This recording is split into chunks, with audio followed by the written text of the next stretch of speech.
Hi friends, BrahMos academy के online platform पे आपका वेलकम। मैं सरुण कुमार। आज का वीडियो रहेगा राउंड 5 की काउंसलिंग कैसे करें, कितनी सीट्स किस सैनिक स्कूल में खाली है और कितने मार्क्स वाले बच्चों को कौन सा सैनिक स्कूल चॉइस फिलिंग करना चाहिए ताकि उनको सिलेक्शन मिलने की पॉसिबिलिटी बनी रहे। तो ये वीडियो काफी हेल्पफुल रहेगा। जो स्टूडेंट हमारे यूट्यूब चैनल पे न्यू है वो चैनल को जरूर सब्सक्राइब करके रखें, जिससे कि उसका सैनिक स्कूल के ई काउंसलिंग को लेके हर एक अपडेट आपको टाइम टू टाइम मिलता रहे। तो चलिए हम स्टार्ट करेंगे। इससे पहले मैं उन सभी स्टूडेंट को बोलना चाहूंगा जिन स्टूडेंट के 200 से बिलो मार्क्स है या 240 से बिलो मार्क्स है, उन बच्चों को सैनिक स्कूल की एंट्रेंस एग्जाम की काउंसलिंग में आप यदि आप ई काउंसलिंग के भरोसे बैठे हो और इंतजार कर रहे हो और आपके पास सेकेंड अटेम्प्ट भी है, तो आप बड़ा नुकसान कर रहे हो। क्योंकि जो बच्चे मैं देख रहा हूँ कि अकेडमियों में या हमारी अकेडमी दूसरी अकेडमियों में जो बच्चे फ्रेशर है बिल्कुल, वो अभी जाके वहाँ एंट्रेंस एग्जाम की तैयारी कर रहे हैं और लगभग उनको 2 मंथ्स भी हो चुका है, जिससे कि उनका एक बार सिलेबस पूरा हो गया और उनका जो स्कोर है वो बहुत अच्छा कवर हो रहा है। और जो बच्चा है जिसका सेकंड अटेम्प्ट है और फर्स्ट एग्जाम दिया था फर्स्ट अटेम्प्ट की, वो क्या कर रहा है कि एंट्रेंस एग्जाम की ई काउंसलिंग को लेके बैठा है। वो ई काउंसलिंग के भरोसे बैठा है कि राउंड 5 में मेरा नंबर आएगा, राउंड 6 में नंबर आएगा, राउंड 7 में नंबर आएगा। इस अभी जो मंथ चल रहा है वो 7th मंथ चल रहा है, मीन्स जुलाई मंथ चल रहा है और आने वाला आपका जुलाई के बाद अगस्त होगा। इसके बाद आपके पास जो समय बचेगा वो 3 से 4 महीने बचेगा। जो बच्चा फर्स्ट अटेम्प्ट की तैयारी कर रहा है उसको भी आप क्रॉस नहीं कर पाओगे और आपके पास सेकंड अटेम्प्ट में आपको सिलेक्शन नहीं मिला, उसके बाद आपके पास कोई रास्ता नहीं है सैनिक स्कूल मिलिट्री स्कूल में जाने के लिए। तो जो बच्चे 200 से below OBC and general category, और जहां तक मेरा कहना है 240 से बिलो वाले बच्चों को भी यही बोलना चाहूंगा, उनको अपनी जो सेकंड ईयर की तैयारी है, सेकंड अटेम्प्ट की तैयारी है, उसमें जुड़ जाना चाहिए और बेहतरीन तैयारी करें आप। और मैं यही कहना चाहूंगा कि ब्रह्मोस एकेडमी में भी अभी एडमिशन ओपन है। यदि जो बच्चा इंटरेस्टेड है वो ब्रह्मोस एकेडमी के साथ जुड़ सकता है। हमने लास्ट ईयर में 42 बच्चों में से 27 स्टूडेंट सिलेक्शन दिए हैं फाइनली, जिसमें 12 बच्चे मिलिट्री स्कूल में हैं। यदि आपके भी अच्छे मार्क्स हैं और आपको सेकेंड ईयर बिल्कुल आपको 100% सिलेक्शन के साथ जाना है, तो आप एक बार ब्रह्मोस एकेडमी जरूर विजिट करें, यहाँ आके टेस्ट दें। ओके, टेस्ट दो, काउंसलिंग कराओ, उसके बेस पर हम आपको गाइड करेंगे कि आपका सेकेंड ईयर में आपको किस प्रकार से प्रिपरेशन करना चाहिए ताकि आपका सिलेक्शन 100% हो। तो चलिए, ये तो बातें हो गई उन बच्चों के लिए जो बच्चे अभी राउंड 5th 6 में 240 से बिलो ओबीसी जनरल कैटेगरी के हैं, उन बच्चों के लिए। और जो 240 प्लस वाले बच्चे हैं उनके लिए है ये ई काउंसलिंग की बात है। अब ई काउंसलिंग कैसे करना है मैं इसमें बता रहा हूँ। सबसे पहले राउंड 5 का जो है वो यहाँ रजिस्ट्रेशन ओपन हो चुका है और ये जो बच्चे अभी तक सैनिक स्कूल का एंट्रेंस एग्जाम में क्वालिफाई है और अभी तक जिसने ई काउंसलिंग नहीं किया तो वो डायरेक्ट 5th राउंड में भी ई काउंसलिंग कर सकता है। एंड जो कर चुका है, जिसको रिकंसिडर किया है, वो बच्चा भी इसको राउंड 5 की काउंसलिंग कर सकता है। तो उन सभी बच्चों को क्या करना है, राउंड 5 की काउंसलिंग करना है। और जिन बच्चों के कम मार्क्स है वो भी करिए, क्योंकि काउंसलिंग करने का कोई चार्जेस लगता नहीं है। तो इसके बाद आप देख पा रहे होंगे, सबसे पहले इसके शेड्यूल को देखिए। आप शेड्यूल के अकॉर्डिंग आपको सबसे पहले वर्क करना है। शेड्यूल इसका ये है कि 4 जुलाई से इसका जो काउंसलिंग का रजिस्ट्रेशन है वो स्टार्ट हो चुका है। ये 7 जुलाई तक बना रहेगा। ये लगभग आपके 11:55 तक रहेगा। इसके बाद ये क्लोज हो जाएगा और सीट अलॉटमेंट का जो टाइम रहेगा वो 11 जुलाई को 1 बजे सीट अलॉट हो जाएगी। इसके बाद ये लास्ट डेट रहेगी एक्सेप्ट करने की 14 जुलाई 2024 तक 11:55 तक नाइट का। ओके, ये यहाँ तक का टाइम रहेगा। इसके बाद डॉक्यूमेंट्स वेरिफिकेशन रहेगा आपका 15 जुलाई रहेगा, जो 8 बजे तक आप कर पाओगे। इसके बाद फाइनली फीस जमा करने की जो डेट रहेगी वो 22 जुलाई रहेगी। मीन्स ये आपका जो जुलाई मंथ है वो पूरा राउंड 5 की काउंसलिंग में चले जाएगा।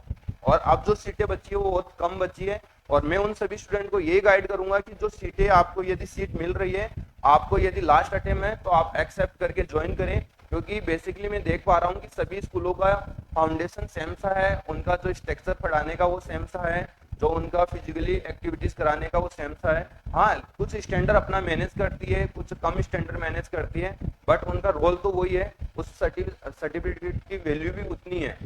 सैनिक स्कूल की मार्कशीट की वैल्यू हर सैनिक स्कूल की सेम है।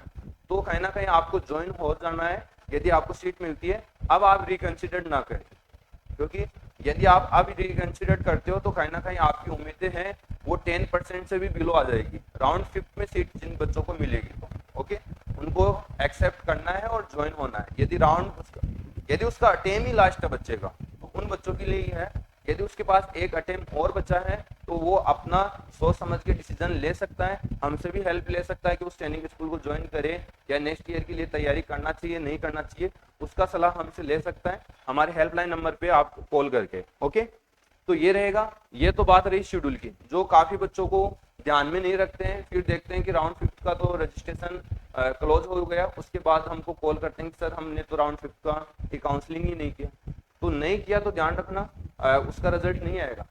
यदि आपने कर रखी है और आपको राउंड 4 में सीट अलॉटमेंट नहीं हुई है तो वो जो सैनिक स्कूल चॉइस कर रखी है उन्हीं से आपका काउंसलिंग होके आ जाएगा। ओके, इसके बाद हम देखें, सबसे पहले सीट मैट्रिक्स पे जाना है, क्योंकि जो भी आपको चॉइस फिलिंग करना है वो सीट मैट्रिक्स से करना है। काफी बच्चे क्या करते हैं, मैं क्लास 6 की बात करूं तो अभी आपको देखने को मिल रहा है काफी कम सैनिक स्कूलों में कम सीटें बची है। मतलब आप देख पा रहे होंगे यहाँ ओके 23, 3, 6, 1, 15, 5, 15, 2 अब गिनी चुनी सीटें बची है। ओके, अब सबसे पहले काफी बच्चे ये सोच रहे हैं कि सर ये जैसे कि ओबीसी में 4 सीट है, ये तो होम स्टेट का है। यदि बात करें अदर स्टेट से एसटी की 1 सीट है, अब ये कौन सी स्टेट की सीट है ये सर बताइए आप। तो मैं ये बता देता हूँ, ये हम कंफर्म नहीं कर सकते क्योंकि इसका आकलन करने के लिए काफी माइंड का हमको नॉलेज होना जरूरी है। इतना नॉलेज होना जरूरी है कि सारे राउंडों को हम देखेंगे, राउंड फर्स्ट से लेके अभी 4 तक, और उसमें देखेंगे कि कौन से राउंड में कितनी सीट किसी स्टेट से एसटी से मिलती गई है। तो आपको ये इन चक्रों में नहीं पढ़ना है, इतनी डीपली स्टडी नहीं करना है। आपको इतना सा देखना है कि जहां से मैं सैनिक स्कूल चॉइस फिलिंग कर रहा हूँ उस कैटेगरी में मेरी सीट है कि नहीं है। स्टेट छोड़ दो, भूल जाइए कि ओबीसी से बिहार से सीट बढ़ गई है, लेकिन बढ़ गई है वो एक अलग बात है। फिर भी आप चॉइस फिलिंग उसी का दो जहां पे अभी ओबीसी की सीट है। ओके, बढ़ गई है तो कोई बात नहीं, नहीं मिलेगा, नहीं भरी है तो वहां से मिलने की पॉसिबिलिटी रहेगी।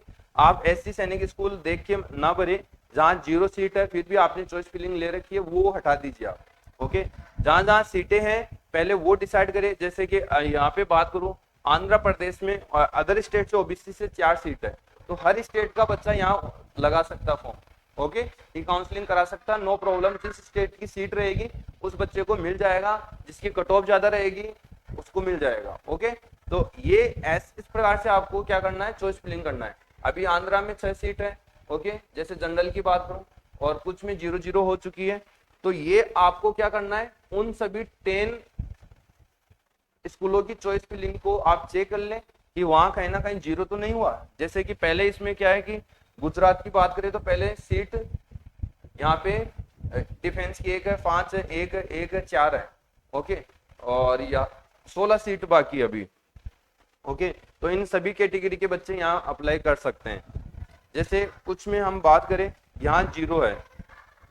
ओके, गर्ल्स की तो क्या हो गई 0। अब यहाँ में यदि ओबीसी की गर्ल्स यहाँ अप्लाई कर रही है तो यहाँ उसको किसी भी रीजन से नहीं मिलेंगे। ऐसे 5 सैनिक स्कूल भी आपने चॉइस फिलिंग कर दी तो उनमें तो 0 रहा और 5 से ही काउंसलिंग होगा, कोई फायदा नहीं। तो आप कम से कम इतना जरूर देख लें राउंड 5 की काउंसलिंग करते समय कि जिस सैनिक स्कूल में चॉइस फिलिंग कर रहा हूँ उसमें मेरी कैटेगरी की सीट है या नहीं है। बेस्ट डेफिनेटली आपको इतना देखना है, यदि सीट है तो वो आप चॉइस फिलिंग लगा दो, उससे आपको ज्यादा नहीं देखना है। नंबर ऑफ सीट देख लो जिसमें ज्यादा है, जैसे कि यहाँ यदि मैं बात करूं गुजरात में 5 सीट है अदर स्टेट जनरल कैटेगरी, तो यहाँ हर स्टेट का बच्चा सीट अप्लाई कर सकता है सैनिक स्कूल की काउंसलिंग के लिए। तो इस प्रकार से आपको क्या करना है, अपना ये देखना है, कैटेगरी की सीट देखना है और उसी को 10 चॉइस रखनी है, ये इंपॉर्टेंट बात है। ओके, उसी बच्चे का नंबर मिलेगा, नहीं तो अदरवाइज जिसकी सीट ही नहीं है उसको क्या नंबर मिलेगा, क्या मतलब सिलेक्शन का मौका मिलेगा, नहीं मिल पाएगा। इसके बाद आपको करना क्या है, सैनिक स्कूल लास्ट राउंड की आप क्या कर सकते हो, कट ऑफ देख सकते हो। जैसे कि मैं बात करूं यहाँ क्लास 6 और सैनिक स्कूल जैसे गुजरात हमने देखा, गुजरात से देखो कि कौन से स्टेट से कितनी कट ऑफ फाइनली गई है। अब ये गुजरात से लिए हुए बच्चे हैं। गुजरात से बात करें तो ये आपके बालाचट्टी से फीमेल की बात करें तो फीमेल 1 लिया बिहार से 272 मार्क्स की। जिन बच्चे ने क्या किया है फाइनली एक्सेप्ट किया और इनका सिलेक्शन हो गया। यहाँ बिहार से 269, ओके 5 सीट भरी गई है। बिहार से कितनी सीट भरी गई है? 5 सीट, जिसमें ये मेल की 5 सीट भरी गई है, जिसमें ओबीसी का भी है, जनरल का भी है, एसटी का भी है, एससी का भी है। तो बिहार से 5 सीट भरी गई और उसका एवरेज मार्क्स कितना रहा? 269, इससे नीचे नहीं गई, इससे ऊपर ही रही है कट ऑफ। हरियाणा से एक स्टूडेंट लिया गया 266 का। इसके बाद मध्य प्रदेश से 3 स्टूडेंट लिए गए 236 के। ये फाइनली लोअर कट ऑफ है, इससे ऊपर के मार्क्स के लिए गए।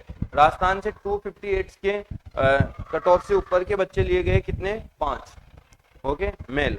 तेलंगाना से 1 सीट भरी गई 235 पे। उत्तर प्रदेश से 7 बच्चे लिए गए, जो सभी का जो मार्क्स रहा है, कट ऑफ मार्क्स रहा है वो 261 मार्क्स से ऊपर वाले कट ऑफ के बच्चे लिए गए। ओके, तो आप देख सकते हो इस प्रकार से आप कट ऑफ का भी अनुमान लगा सकते हो कि अपने मार्क्स कितना है और वहां हम सीट लगा रहे हैं। वहां जैसे कि राजस्थान है, अब मैं बालाचट्टी से में मेरा 260 है। अब ये फाइनली कट ऑफ है, हो सकता है कि ये एसटी की हो, इससे ऊपर की ओबीसी की, जनरल की कट ऑफ इससे ज्यादा है। ओके, तो ये लोअर कट ऑफ है। तो इस प्रकार से आप यहाँ से भी अपनी कट ऑफ का थोड़ा आकलन कर सकते हो अपने मार्क्स के अकॉर्डिंग कि मेरा मार्क्स इतना है और मेरे को ये सैनिक स्कूल चॉइस करनी चाहिए कि नहीं करनी चाहिए। और यहाँ से ये भी पता कर सकते हो राजस्थान से 5 सीट चुनी गई है। यदि मैं बात करूँ, राजस्थान से 5 सीट है तो हर एक कैटेगरी की 10 सीट होगी, तो उसका 25% यहाँ होगा, मतलब 5-7 सीट यहाँ मिलेगी। तो 1-2 सीट और भी है राजस्थान से खाली, तो राजस्थान के बच्चे गुजरात को चॉइस फिलिंग कर सकते हैं। ओके, तो ये इस प्रकार से आपको क्या करना है, ई काउंसलिंग करना है, बाकी इसमें कुछ है नहीं। बाकी आपको किसी प्रकार का कोई डाउट है तो आप मेरे को कॉल करके जरूर जान सकते हो। बाकी इस ई काउंसलिंग के चक्कर में ज्यादा समय बर्बाद ना करें, अपनी एंट्रेंस एग्जाम की प्रिपरेशन है वो भी कंटिन्यू रखें, जिससे कि आपको लॉस कम रहे। जब भी आपका सिलेक्शन आता है तो आप चले जाइए, लेकिन आप इस राउंड के भरोसे ना बैठे रहे। अब आप 6 राउंड के बैठ के 7th राउंड 8 राउंड तक आप रह गए तो रह गए, ये समझ के चलो कि आपका समय वेस्ट हो गया। आप एकेडमी में जुड़ के या घर बैठे या ऑनलाइन प्लेटफॉर्म से आप तैयारी करते रहिए, जिससे कि आपका जो समय है वो खराब नहीं होना चाहिए। ओके, ये अपनी जगह होते रहेंगे, राउंड अपने ऊपर डिपेंड करती है, आपने चॉइस फिलिंग करके छोड़ दीजिए। रिजल्ट आ रहा उस दिन रिजल्ट चेक कर लीजिए, यदि आपका हुआ सिलेक्शन तो आप वहाँ के लिए तैयार हो जाइए, नहीं हुआ तो आप अपनी एंट्रेंस एग्जाम की सेकेंड अटेम्प्ट की प्रिपरेशन में अच्छे से मतलब फोकस करने लग जाए, एफर्ट करो उसमें, ताकि राउंड सेकंड आपको 100% सिलेक्शन मिले। ओके, तो ये इंफॉर्मेशन है, आपको हेल्पफुल लगी होगी और आप इन सारी इंफॉर्मेशन को अच्छे से समझ भी गए होंगे। यदि आपको कोई डाउट है तो आप हेल्पलाइन नंबर पे कॉल करके जान सकते हो। तो मेरे को दीजिए इजाजत। जय हिंद, जय भारत।